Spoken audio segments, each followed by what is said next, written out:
네, 여러분. 오늘은 우리가 매일같이 마주하는 음식과 물, 그리고 커피에 대한 이야기를 나누어 보려 합니다. 세계보건기구 WHO가 정한 하루 단백질 권장량에 대해 들어보셨나요? 자기 몸무게 1kg당 0.8g입니다. 계산하기 쉽게 몸무게 60kg인 분을 예로 들면 하루에 60g의 단백질이 필요한 셈이죠. 그런데 회식에서 맛있게 고기를 먹다 보면 100g, 200g을 먹는 건 순식간입니다. 이렇게 초과된 단백질은 과연 우리 몸에 저장될까요? 많은 분들이 그렇게 알고 계시지만 놀랍게도 초과된 단백질은 소변으로 모두 빠져나갑니다. 과다 단백질 섭취의 진실약인가, 독인가?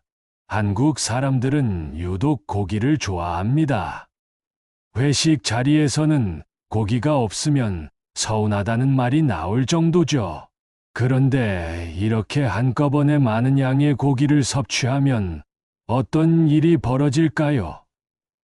밥이나 떡, 국수, 빵 같은 탄수화물은 위에서 2시간 정도 머물지만 단백질은 소화 속도가 느려 6시간 이상 위장에 머무릅니다. 옛 어르신들이 고기 좀 먹어라, 든든하다고 하셨던 이유도 사실은 소화가 안 되어 속이 더부룩하기 때문입니다. 밤늦게 고기를 먹고 잠자리에 들면 우리 몸의 장기는 쉬지 못하고 새벽 2시, 3시까지 소화를 위해 야근을 하게 됩니다. 장도 충분한 휴식 시간이 필요하지만 과다하게 섭취된 영양분은 오히려 장에 부담을 주고 독소로 남아 인체에 해를 끼치게 되는 것이죠. 모든 음식이 약이 되는 것이 아닙니다. 과도한 섭취는 독이 될 수 있다는 사실을 반드시 기억해야 합니다. 고기를 굽는 과정에서 발생하는 문제도 심각합니다. 고기가 조금이라도 타게 되면 벤조피렌이라는 1군 발암물질이 생성됩니다. 이 물질은 고기가 지나가는 식도, 위, 장 점막의 암세포를 유발할 확률이 매우 높습니다. 물론 건강한 사람의 몸속에서도 매일 암세포는 생겨납니다. 우리가 먹는 음식, 마시는 물, 들이쉬는 공기 중에는 발암물질이 너무나 많기 때문입니다. 하지만 면역력이 정상이라면 면역세포가 암세포를 100% 제거하기 때문에 문제가 되지 않습니다. 반대로 면역력이 떨어졌을 때 단 고기를 먹는다면 그 순간의 작은 실수가 10년, 20년 뒤에 우리의 운명을 바꾸는 치명적인 결과를 초래할 수 있습니다. 물, 우리 몸을 지키는 가장 중요한 요소. 하루에 물 2리터 이상 마셔라라는 말을 많이 들어보셨을 겁니다. 그런데 과연 무조건 많이 마시는 것이 정답일까요? 우리 몸의 70%는 물로 이루어져 있습니다. 이 물은 호흡, 땀, 소변, 대변을 통해 끊임없이 몸 밖으로 빠져나갑니다.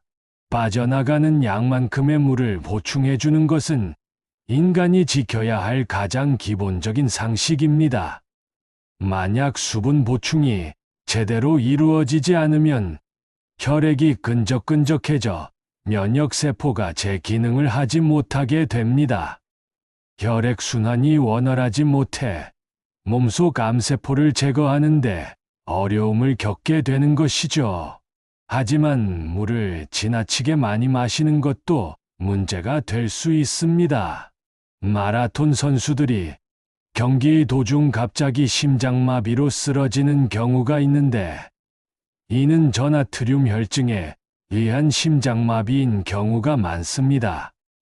혈액 속에 있는 나트륨과 칼륨은 우리 몸에서 전기를 발생시키는 중요한 미네랄인데 갑자기 많은 양의 물이 들어오면서 이 미네랄 농도가 희석되어 전기 발생량이 줄어듭니다.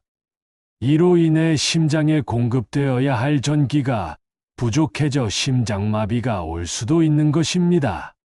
그러면 물을 얼마나 마셔야 할까요? 우리 몸은 필요한 물의 양을 스스로 알려줍니다. 화장실에서 소변을 봤을 때 소변 색깔이 짙은 노란색이라면 몸에 수분이 부족하다는 신호입니다. 이때 물 한 잔을 마셔주면 소변 색깔이 금방 옅은 노란색으로 돌아옵니다. 이것이 바로 우리 몸이 보내는 신호입니다. 무조건적인 2리터 채우기보다는 몸의 신호에 귀 기울이는 것이 더 중요합니다. 또한 우리가 섭취하는 모든 음식을 통해서도 물을 보충할 수 있다는 것을 잊지 마세요. 젊은 여성들의 건강을 위협하는 차가운 음료, 추운 겨울 벌벌 떨면서도 아이스 아메리카노를 마시는 풍경은 이제 한국에서 흔한 일상이 되었습니다. 그런데 몸의 체온을 떨어뜨리는 습관이 건강에 얼마나 치명적인지 아시나요? 우리 몸은 항상 36.5도의 정상 체온을 유지해야 제대로 작동합니다. 몸의 체온이 떨어지면 면역력이 저하되고 감기를 비롯한 모든 질병에 취약해집니다. 특히 20대, 30대 미혼 여성들의 유방암 발병률이 미국보다 34배나 더 높은 이유 중 하나는 바로 차가운 음료 섭취와 관련이 있습니다. 몸을 따뜻하게 유지하는 것은 면역력 증진에 필수적입니다.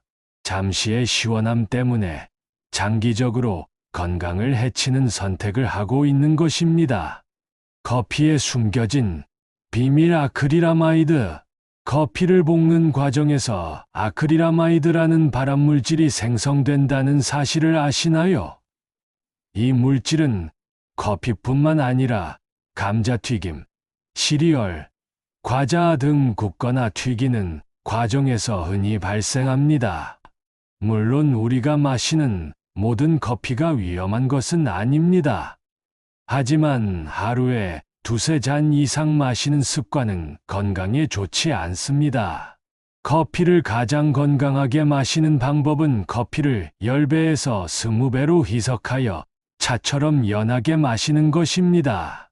연하게 마실수록 커피의 향을 더 섬세하게 즐길 수 있고 과도한 카페인과 발암물질 섭취를 줄일 수 있습니다.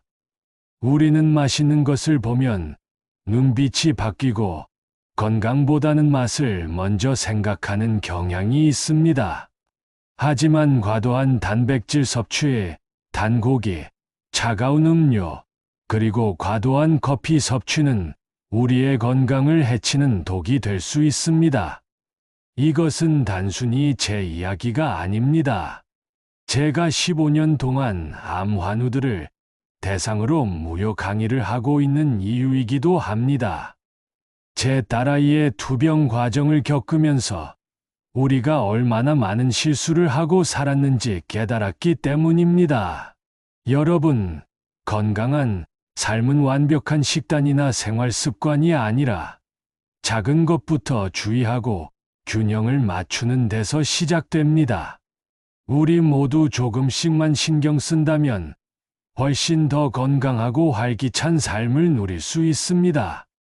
오늘 이야기 어떠셨나요?